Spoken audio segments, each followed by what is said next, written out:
I am the Tofu Golem. Please enjoy the video. You start by launching Android Studio and connecting a real device or a running emulator. This gives accurate system timings. Once connected, build the app in the profile or debug variant so symbols and sampling are available. Make sure Instant Run is off and developer options like USB debugging are enabled. Open the Android profiler from the Tool Windows menu and select your app process.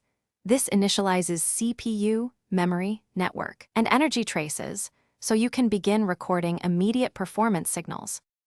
Now you record focus traces. For CPU, choose sampling for low overhead or instrument for full call detail, then reproduce the slow flow and stop the trace.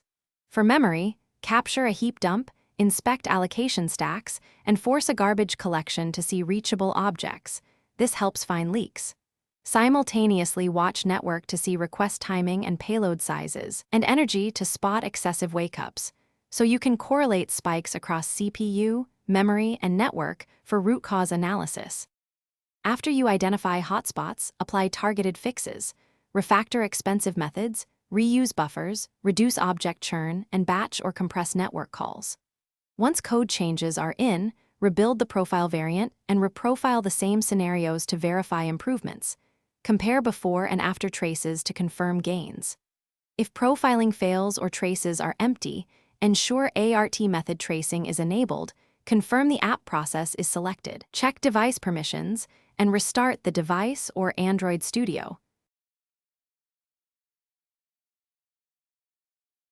Thanks for watching. Consider subscribing if we helped you today.